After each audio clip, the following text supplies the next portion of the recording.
mean, at least thanks to the Carpenter family, we have something to celebrate this week, right? Wait, I'm sorry, what? People were angry about the fact that he was with his wife for the birth of their first child? Like, seriously?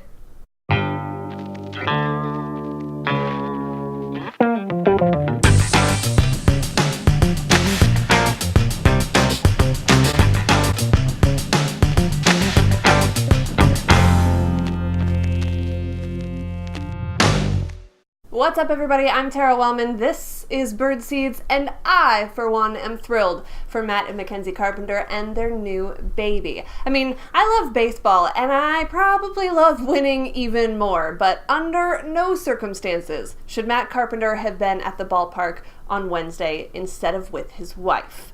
Life is always more important, even than baseball. He did miss a wild game, though, and yet another sad conclusion to the Cubs-Cardinals series. What a frustrating series, though, really. I mean, from the high of Randal Grichuk's walk-off home run in Game 1, creating, well, apparently the false hope of momentum, to the gut-wrenching struggles of Michael Wacha and Carlos Martinez, to the pleasant surprise of getting to Jake Arrieta and somehow being one hit away from winning a game in which the Cubs scored 9 runs, to the crushing blow of bunting to lose. Now, the starting pitching is obviously a big problem, and we'll get to that in a minute, but it seems so often that it's the little things for this club. Just, for example, Kolten Wong popping up a 3-0 pitch with Arrieta on the ropes, Seung-Hwan Oh giving up his first home run of the year at the most inopportune time, or the guys not being able to score with 2 on and nobody out, down by a single run in the bottom of the 9th with Molina, Grichuk, and Jerko up to bat. And trust me, I know all the arguments. That 3-0 pitch was probably the best one Kolten was going to see. But if that's the case, in theory, he would walk on the next pitch, and then we get Aledmys Diaz batting with the bases loaded. Oh was far from the only reliever who had struggles yesterday, probably thanks to the uptick in work that they've had to do with the rotation not pulling their weight. But Molina could have hit into a game-ending double play. Okay, fine, but Molina had a career 600-plus average against Hector Rondon, and when you add that to the decreased odds of scoring after 1 out, I'd take my chances with Molina swinging the bat. Now, sometimes those little things are calls from the dugout, but other times it's purely execution, or the lack thereof.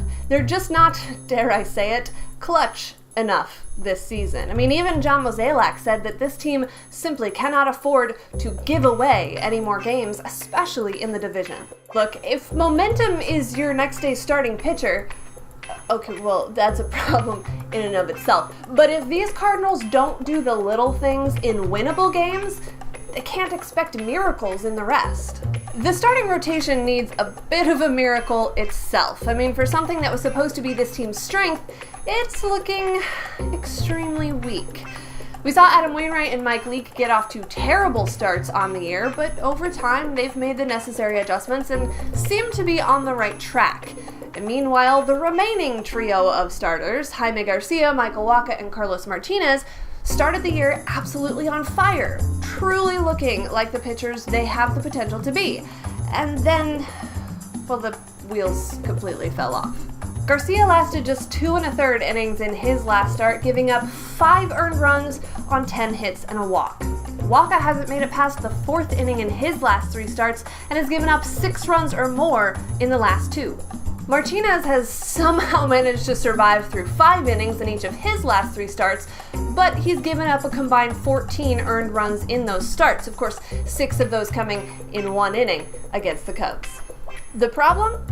Beyond the obvious that everyone's broken, there's really no one else in the organization to turn to for a spot start or two, with Marco Gonzalez and Tim Cooney down for the count.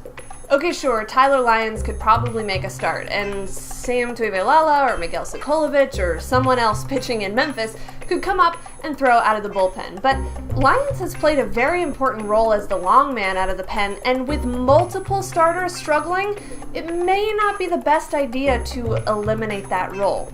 And everyone who's shouting for Alex Reyes to jump up to the big leagues and make his debut, stop. Just stop. Reyes is undoubtedly one of the most highly touted prospects in the Cardinals organization in years, and that is saying a lot. But the guy's made one start in AAA, and yes, he struck out 8 in 4 innings of work, but he threw like 85 pitches, walked 3, hit a guy, gave up a couple of hits, so let's not pretend those 8 strikeouts somehow make him major league ready.